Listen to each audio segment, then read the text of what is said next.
যে যেখান থেকে দেখছো সবাইকে আজকের ক্লাসে স্বাগত জানাচ্ছি। আজকে আমরা চতুর্থ অধ্যায়ের 4 নং প্রশ্নের অঙ্কগুলোর সমাধান করব। দেখো 4 নং প্রশ্নে বলছে গাণিতিক বাক্য সত্য করার জন্য ক এর মান নির্ণয় করো। গাণিতিক বাক্যটি সত্য করার জন্য আমাদেরকে ক এর মান নির্ণয় করতে বলছে। 1 নম্বরে দেখো বলছে যে ক যোগ 9 সমান 15। তো এটা আমরা কিভাবে ক এর মান নির্ণয় করব?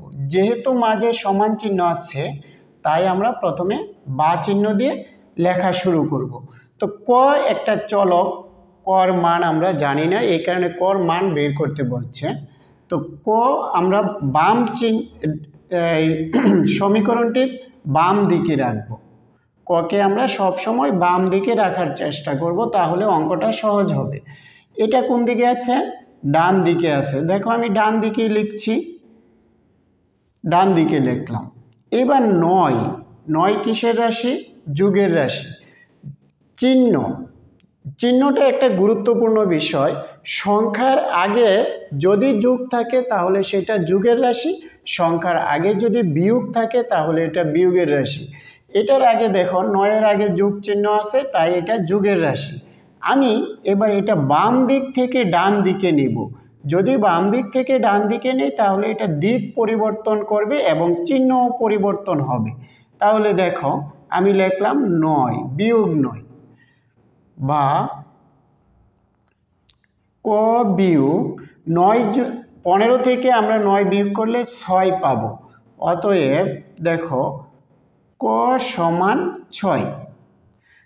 এখানে খুবই গুরুত্বপূর্ণ বিষয় হলো আমরা যদি দিক পরিবর্তন করে লিখি, বাম দিক থেকে ডান দিকে নেই, ডান দিক থেকে বাম দিকে নেই, তাহলে চিহ্ন পরিবর্তন হবে। তো চিহ্ন পরিবর্তনের বিষয়টা খুবই ইম্পর্টেন্ট এবং এটা ভালো করে মনোযোগ দিয়ে মনে রাখতে হবে। তাহলে আমরা লিখব নির্ণেয় মান ক সমান 6। এবার দেখো 2 নম্বরে বলছে ক বিয়োগ 12 সমান 25।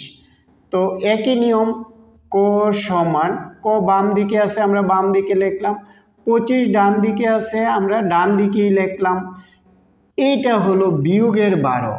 তো বিয়োগের 12টাকে আমরা যদি, এটা বাম দিকে আছে, আমরা ডান দিকে নিয়ে আসি তো যোগের 12 হবে, যোগ 12 বা ক সমান 12 যদি যোগ করি 5 2 7, 2 আর 1 3।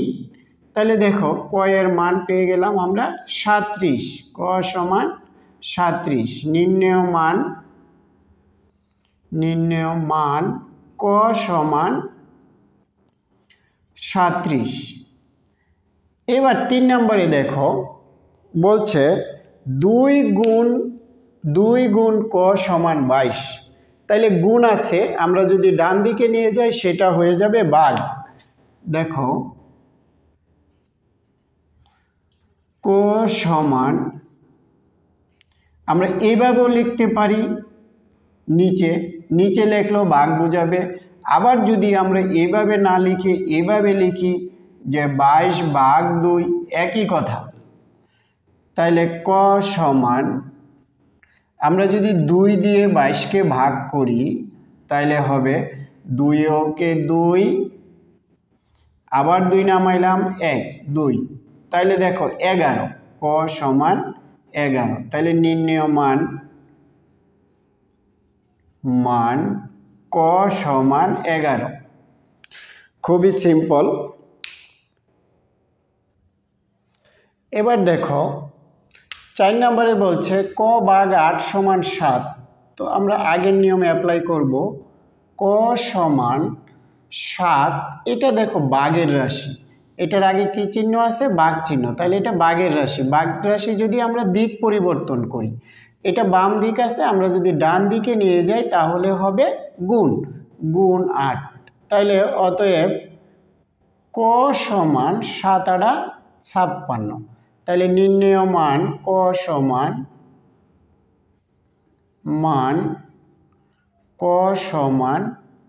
56। এবার দেখো 5 নাম্বার বলছে 7 গুণ 8 যোগ ক সমান 63। এটা একটু বড়, কোনো সমস্যা নেই, কোনো ঘাবড়ানোর কিছু নেই, আমরা নিয়ম অনুযায়ী করব। দেখো এটা হলো গুণ 7, আমরা ওই দিকে যদি নিয়ে যাই এটা ভাগ হয়ে যাবে, তাহলে 8 যোগ ক সমান এখানে থাকবে, 8 যোগ ক এখানে রাখলাম, আর 63 এটাকে গুণ আছে, এটা হবে ভাগ 7। তাইলে দেখো 8 যোগ ক সমান 7 নং 63, 7 নং 63। 7-এর নামটা যদি আমরা 9 বার বলি তাহলে 63 হয়, তাহলে হয়ে গেল 7 নং 63। ক সমান 9 বিয়োগ, এটা যদি আমরা এদিকে নিই তাহলে এটা যোগের রাশি, ওই দিকে নিলে হবে বিয়োগের রাশি। তাহলে আমরা অতএব দিয়ে লিখে ফেলি একবারে ক সমান 1। তাহলে নির্ণেয় মান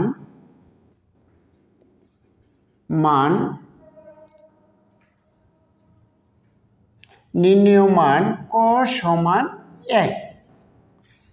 তারপরে দেখো 6 নম্বরে বলছে ক বিয়োগ 4 ভাগ 6 সমান 6। আমরা একইভাবে করব, বা ক বিয়োগ 4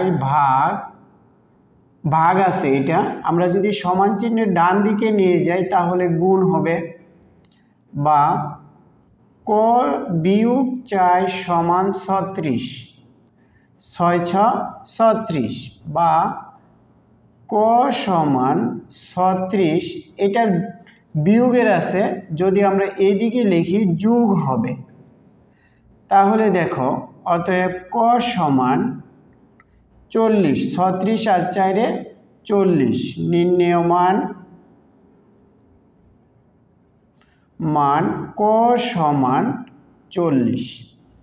তাহলে দেখো 4 নম্বরের অঙ্কগুলি খুবই ইম্পর্টেন্ট, তোমাদের ষষ্ঠ শ্রেণীতেও এই অঙ্কটা লাগবে কাজে, এই নিয়মটা তোমরা ভালো করে এই নিয়মটা শিখবা।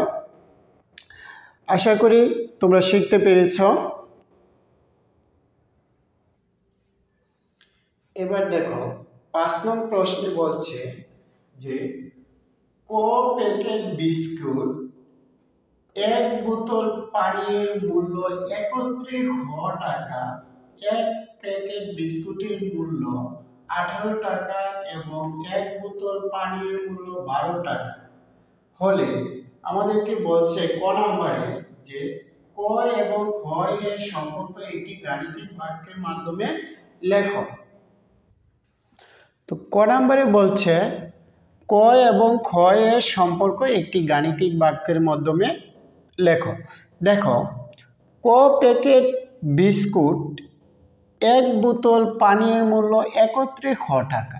তো আমরা যদি ক প্যাকেট বিস্কুট, এখানে অনেক প্যাকেট বিস্কুট আছে, ক প্যাকেট বিস্কুট বলছে, এই দুইটা যদি যোগ করি তাহলে খ টাকা হয় মূল্য, এই দুইটার মূল্য হবে খ টাকা। দুইটা বলতে ক প্যাকেট বিস্কিটকে বোঝানো হচ্ছে। তাইলে দেখো বিস্কিট ক প্যাকেট, আমরা জানি না যে কতটা প্যাকেট বিস্কিট এখানে আছে। তো 1 প্যাকেট বিস্কিটের মূল্য 18 টাকা। এখানে দুইটা বিষয়, এই দুটা বিষয়কে এক করা যাবে না, একটা হলো বিস্কুট আর একটা হলো পানীয়। পানীয় বলতে আমরা কি বুঝি, ড্রিঙ্কস হতে পারে অথবা পানীয় হতে পারে। তাইলে আমরা 1 প্যাকেট বিস্কুটের মূল্য 18 টাকা লিখি, 1 প্যাকেট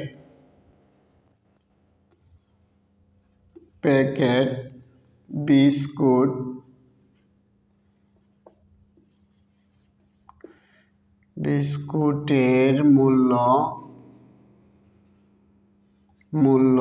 18 টাকা। তো আমার কয় প্যাকেট বিস্কুট, ক প্যাকেট বিস্কুট, তাহলে ক প্যাকেট বিস্কুটের মূল্য কি হবে, বেশি হবে, তাহলে ক গুণ 18 হবে, বা 18 গুণ ক টাকা সমান 18 টাকা। এটাকে গাণিতিক বাক্যে লিখতে বলছে, আমরা লিখি গাণিতিক বাক্য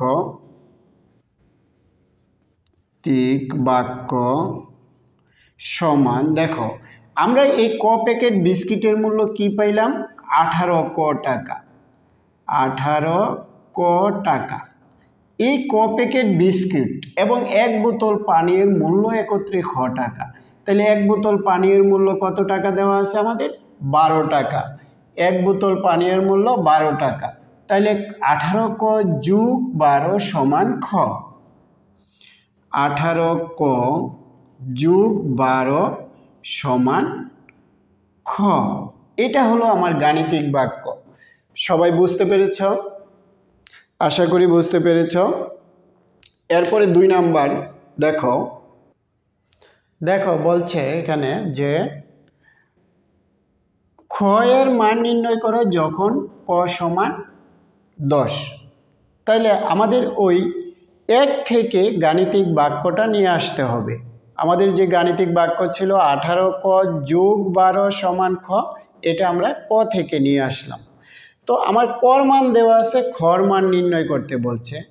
খুবই সহজ। দেখো বা 18, এখানে কোনো চিহ্ন নাই। চিহ্ন না থাকলে, মাঝে যদি কোনো চিহ্ন না থাকে দুইটা সংখ্যার, তাহলে বুঝবা এখানে গুণ চিহ্ন আছে। তাহলে 18 গুণ কি হবে? কর মান। কর মান কত? 10। পরে কি চিহ্ন আছে? যোগ 12 সমান খ। বা আমরা এই দুইটা গুণ করব আগে। যোগ বিয়োগ গুণ ভাগ যদি একসাথে থাকে, আগে ভাগের কাজ, পরে গুণের কাজ, পরে যোগ বিয়োগের কাজ করতে হবে। তাহলে দেখো 18 দিয়ে যদি গুণ করি, 10 দিয়ে গুণ করা খুবই সহজ। 18 দিয়ে 1কে গুণ করলে 18 আর সাথে একটা 0 যোগ 12 সমান খ। তাহলে বা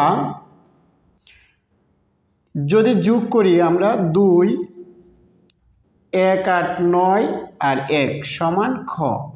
অতএব খ সমান 1 9 2। নির্ণেয় মান খ সমান 1 9 2। তাহলে আমরা কি পাইলাম? ক এর মান যদি 10 হয় তাহলে খ এর মান হবে 192। দেখো 3 নম্বরে বলছে যে খ এর মান নির্ণয় করো যখন খ সমান 12। ক এর মান নির্ণয় করো যখন খ সমান 120। তাহলে ঠিক একই রকম 1 থেকে আমরা পাই 18 ক যোগ 12 সমান খ। তাহলে আমরা এবার খর মান বসাবো। বা 18 ক যোগ 12 সমান 120। খর মান দিতে হবে 120। এবার দেখো 18 ক সমান, এই 12কে আমরা সমান চিহ্নের ডান দিকে নিয়ে যাব। 120 ডান দিকে আছে, ডান দিকেই লিখলাম। এটাকে ডান দিকে নিলে হয়ে যাবে বিয়োগ 12। বা 18 ক সমান, আমরা যদি বিয়োগ করি তাহলে কি হবে? 8 হাতে আছে 1, 2 2 0 108। বা ক সমান ভাগ হবে 108, 18 নিচে হবে, কারণ এটা গুণ আছে।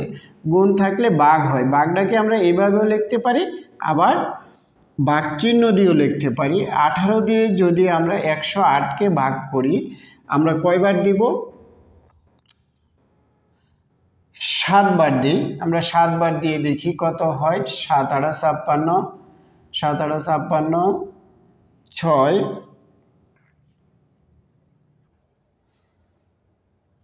তাহলে দেখো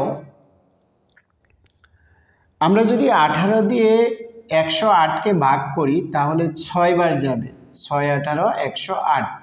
আমরা 6 দিয়ে 6 পাইলাম। তাহলে ক সমান 6। নির্ণেয় মান ক সমান 6। তাহলে তোমরা এই অধ্যায়টা আমি পুরোটাই সমাধান করে দিলাম। তোমরা ভালো করে বাসায় প্র্যাকটিস করবা, তাহলে মনে হয় তোমাদের আর কোনো সমস্যা থাকার কথা না। ধন্যবাদ।